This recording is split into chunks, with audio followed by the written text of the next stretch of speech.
Good morning students. So today we are going to discuss about some important compounds of transition elements. So we are going to discuss two compounds. One is potassium dichromate and other is potassium permanganate.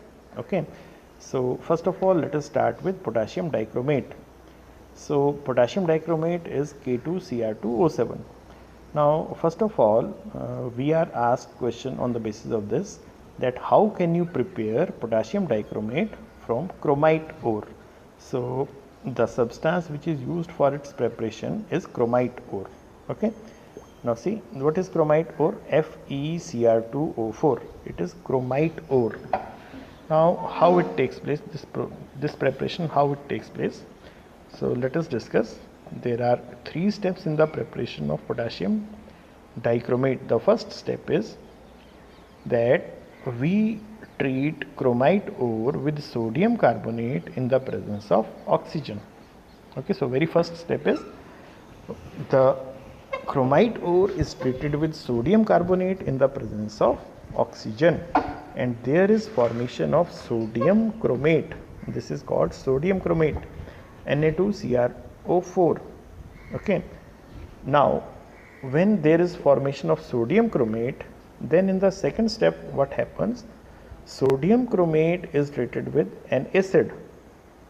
Okay, it may be HCl or H2SO4, whichever we want to take.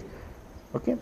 Now if we treat it, let us suppose I am treating it with sulphuric acid, then I can write here sulphuric acid also. Okay. Then what it forms? It forms sodium dichromate. So from sodium chromate there is formation of sodium dichromate, and if I have taken sulphuric acid, then here it will be formation of sodium sulphate, Na2SO4. Okay, here I will write H2SO4 and here I will write Na2SO4. So in the second step what happened? Sodium chromate is treated with sulphuric acid and it forms sodium dichromate. Okay. Now in the third step, sodium dichromate is treated with potassium chloride and there is formation of potassium dichromate. Okay. So there are three steps involved and this question comes for 2 marks. Okay. So what was there? In the very first step what we did, chromate ore is treated with sodium carbonate in the presence of oxygen and there was formation of sodium chromate. In the second step what we did, sodium chromate is treated with acid and there was formation of sodium dichromate. In the third step, sodium dichromate was treated with potassium chloride and there was formation of potassium dichromate. Okay. So this way we can prepare potassium dichromate. Now these two things are there. One is chromate ion, another is dichromate ion. When we are talking about potassium chromate or potassium dichromate, then what is the difference? Difference is in the form of ion. There is chromate ion in one and the dichromate ion in the other. Now one important feature is that these ions are interconvertible. If we talk about chromate ion, then its color is yellow. Okay, and if we talk about dichromate, then it is like orange color. Okay, so this way it is. Now they are interconvertible. How they are interconvertible? When we take chromate ion and we add acid, then it gets converted into dichromate ion, and similarly in dichromate ion if we add base, then it gets converted into chromate ion. So these two are interconvertible solutions. They depend upon the pH. H positive and OH negative means pH value. So how we can remember? We can remember like this: chromate ion on addition of acid changes to dichromate ion, dichromate ion on addition of base changes to chromate ion. So this way we have to learn it. Okay. Now we come to structure. Now see, chromate ion, it is having tetrahedral structure like this. Chromium is in the center and 4 oxygen atoms are attached to this, and there is overall 2 negative charge. Okay. Similarly, if we talk about dichromate Cr2O7, then O links the 2 CrO3 units. Okay, and this is also like that. Now bond angle CrOCr, it is 126, where in case of dichromate. So this is dichromate ion, here this is the bond angle 126, CrOCr bond angle is 126. This is bent because of the presence of unpaired or lone pairs present in the oxygen atom. Okay. Now let us discuss about the chemical properties of potassium dichromate. Now the most important chemical property of potassium dichromate is its oxidizing agent nature. So potassium dichromate shows strong oxidizing agent nature. Because of this, this can also be used in volumetric analysis. Okay, because of its strong oxidizing agent nature, it can be used in volumetric analysis. What is volumetric analysis? In practicals you have done, in 11th standard you have done estimation or determination of molality of a unknown solution by using a known solution. Similarly, this is also used for such analysis. Okay.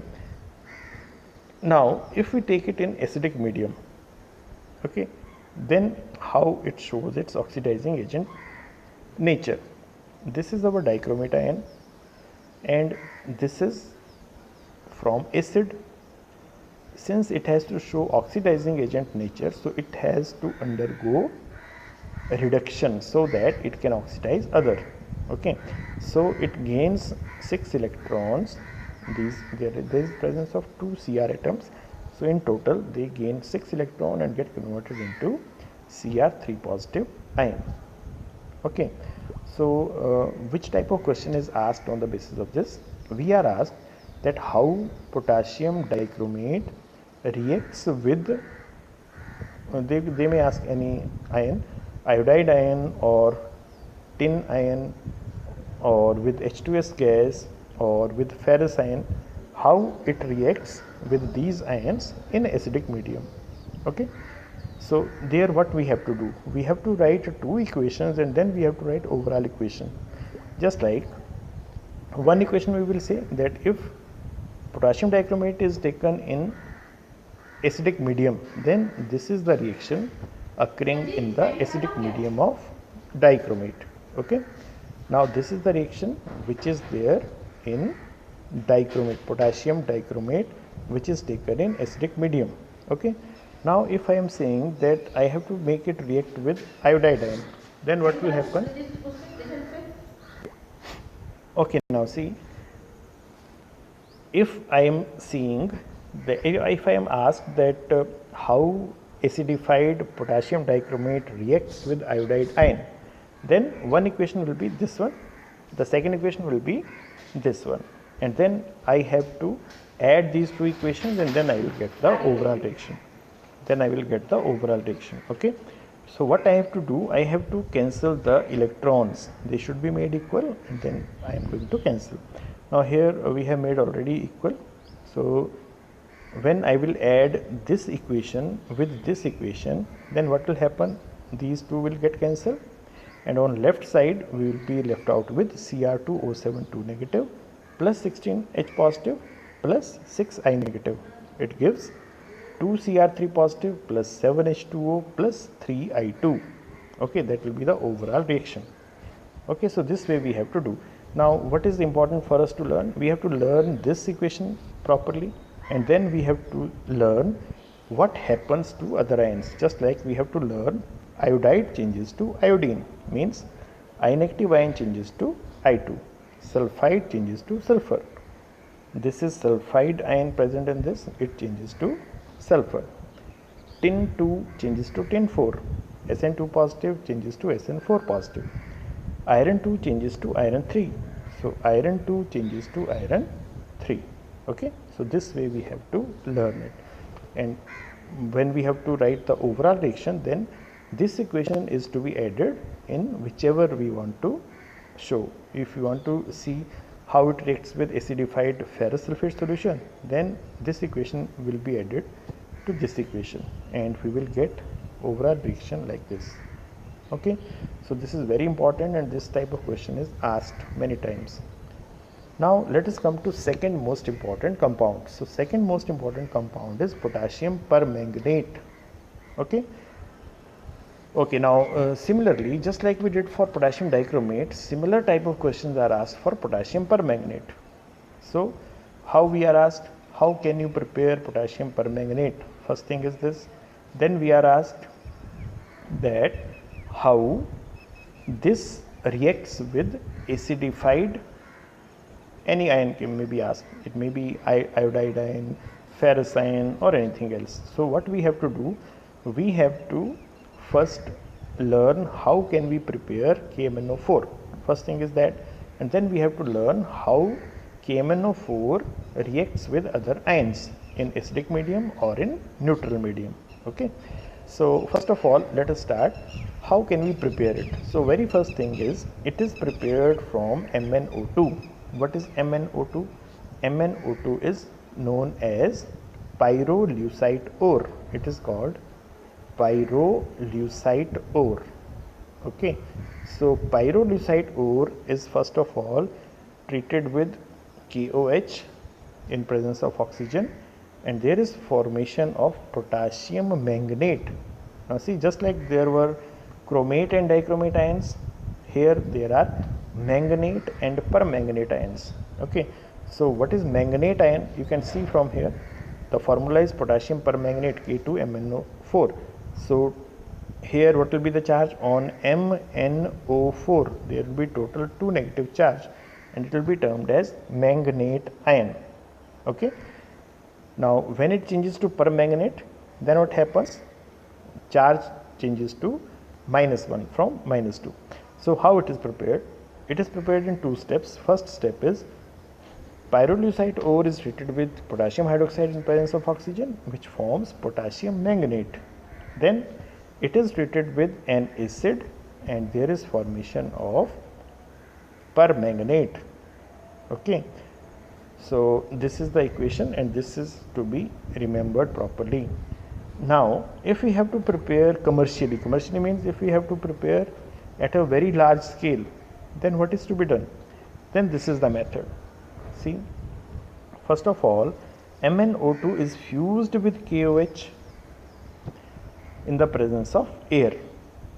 Okay, see this way, and there will be formation of manganate ion. Manganate ion is MnO4 2 negative.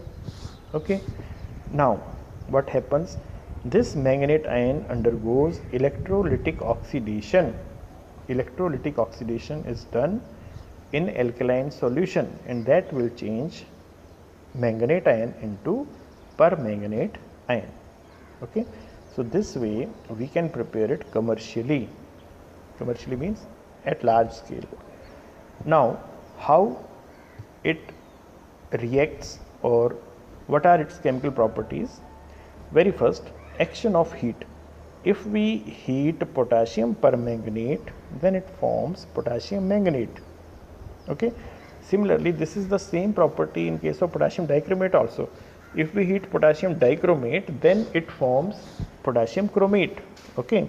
So same way here, when we are heating potassium permanganate, then it is going to form potassium manganate. Okay. Now it also shows oxidizing character. Okay. It shows oxidizing character in acidified form also and in its neutral or alkaline form also. Okay. Now first of all we are going to discuss about acidified form. In acidified form, potassium permanganate can be written like this. Okay. Now see, MnO4 negative comes from potassium permanganate. It combines with H positive, it comes from acid, and since it is acting as oxidizing agent, so it gains 3 electrons and it changes to MnO2. Okay, so this is the equation which is to be added in those equations which show the change because of its oxidizing character. Now what is to be remembered? Acidified potassium permanganate solution oxidizes oxalates to carbon dioxide. Okay, oxalate ion means C this is oxalate ion, COO whole twice 2 negative. This is oxalate ion. It comes from oxalic acid. Oxalic acid is COOH, single bond COOH. So oxalate ion changes to carbon dioxide. Iron 2 changes to iron 3. Nitrites changes to nitrate, and iodides changes to iodine. Okay, so this way we can represent these all things like this. This is conversion of oxalate ion into carbon dioxide. Change of Fe2 positive into Fe3, change of nitrite into nitrate, change of iodide into iodine. Okay, so if we want to see the overall reaction which is changing, which is going on, then what we have to do? Suppose I have to see how acidified KMnO4 reacts with oxalic acid, then what I will do? I will take first equation like this, and second equation I will take this, and then I will sum those two. What I have to do during addition? I have to cancel the electrons. Now see, here there are 3 electrons, here there are 10 electrons. So I have to multiply this by 10 and this equation by 3, so that number of electrons become equal, and then I will add. So electrons will get cancelled, and whatever is left out, that will be the overall reaction. Okay, so this way we have to do in this. Okay, now see again the same thing. In acid solution means when I am taking KMnO4 in presence of acid. Okay, then what happens? Then overall reaction becomes like this. Okay, here we have added the equations which were written there. Okay, here we have added the equations. Okay, now see, when we talk about H2S, then H2S contains these ions. Okay, so this reacts with acidified KMnO4, and there is liberation of sulfur. Okay, so this is overall reaction. These are overall reactions. How they have come? I have added the main reaction showing the oxidizing character of KMnO4 or MnO4 1 negative ion with the other equation which shows the change going on in that particular species. Okay, now see, similarly sulphurous acid or sulphite, this is sulphite ion changes to sulphate ion. Okay, nitrate ion changes to nitrate ion by the action of acidified KMnO4. Now similarly, if we talk about neutral medium or alkaline medium, then what happens? In neutral medium or alkaline medium, we can write same way. See, MnO4 negative ion, this will change I negative ion into iodate. IO3 negative is iodate ion, and this is iodide ion to iodate ion. Okay, similarly thiosulfate S2O3 2 negative, thiosulfate is changed into sulphate, and manganese salt, where Mn2 positive is present, manganese salt is changed into manganese dioxide. So here its oxidation number changes. See, here it is 2 positive, and here in this case it is 4 positive. Okay, so this substance has reacted as oxidizing agent for this. Okay, so we have to remember these equations because these are the ones which will be asked. Okay, now let us discuss about the structures. Now, as we did earlier, that there are 2 types of ions, manganate ion and permanganate ion. So manganate ion is MnO4 2 negative, this is manganate ion, where these 2 oxygen atoms are carrying negative charge, and this permanganate ion, where this oxygen is carrying negative charge. That oxygen which carries negative charge bears single bond, that is bonded with single bond to the central atom, and the one which is not carrying any charge, that is bonded with double bond. Okay, the shape is same, it is tetrahedral in both the cases. Okay, now whatever we have discussed today, on the basis of that you have to solve these home assignments. Okay, thank you.